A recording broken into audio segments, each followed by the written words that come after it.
All right, our next reader, Catherine Lundoff, is an award-winning writer, editor, publisher from Minneapolis. She is the author of Silver Moon and Out of This World, queer speculative fiction stories, and editor of the forthcoming pirate anthology, Scourge of the Seas of Time and Space, which I will actually have your story in as well. Yay!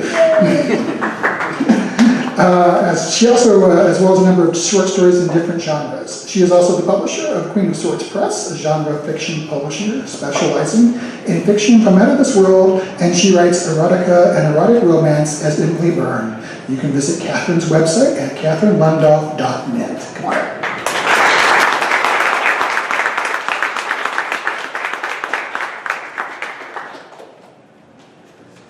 Wow, Michael's taller than I am. Okay, we're good. All right, I'm going to read an excerpt from one of the stories in my collection, Out of This World, queer speculative fiction stories. The story is called A Day at the Inn, A Night at the Palace. Morning hit me like a kick from my horse. I thought about summoning a shriek of despair as I opened my eyes, but it was clear that it would hurt too much. Besides, somewhere nearby, someone else was groaning enough for both of us. First, I wondered why I let Raven get me into this, whatever this was, even without knowing how my cousin was involved. Then I squinted against the light pouring in through what appeared to be wooden shutters and took a slow, cautious look around. The room looked familiar in a many tankards later, I wish I was still asleep sort of way. There were tables, benches, the smell of stale beer, an overworked swordswoman. Ah, that I recognized. But there was something else, too. A flowery scent of clean, well-dressed, high-born lady hung in the air in a perfumed cloud. That was unusual, given the sort of women I usually woke up with.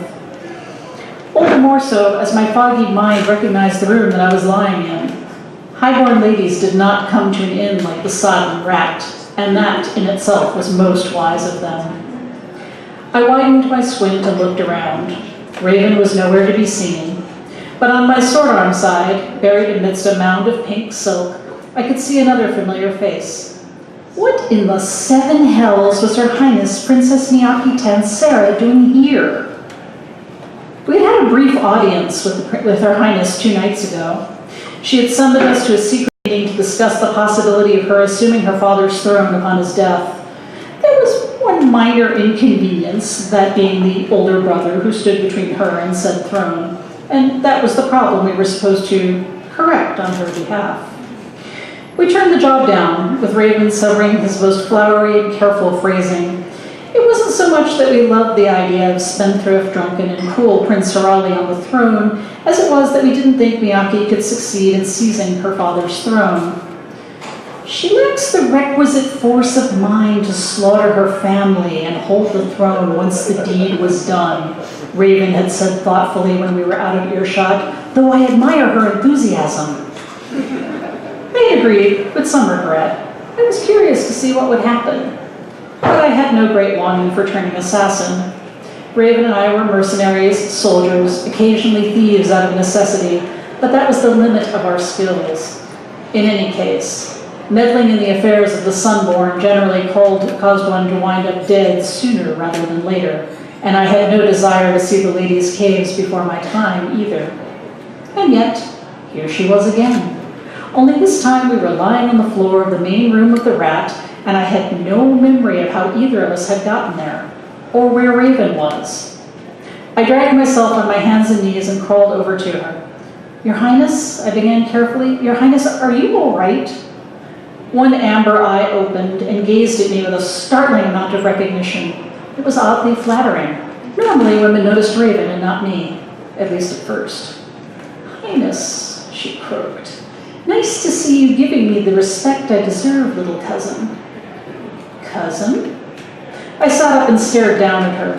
Raven and I came from minor nobility in the outlying provinces, but I was quite certain that we were not related to any of the court Sunborn.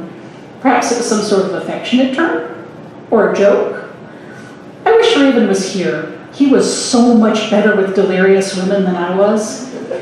I tried again. "Princess Miyaki, are you able to move?" That seemed to revive her.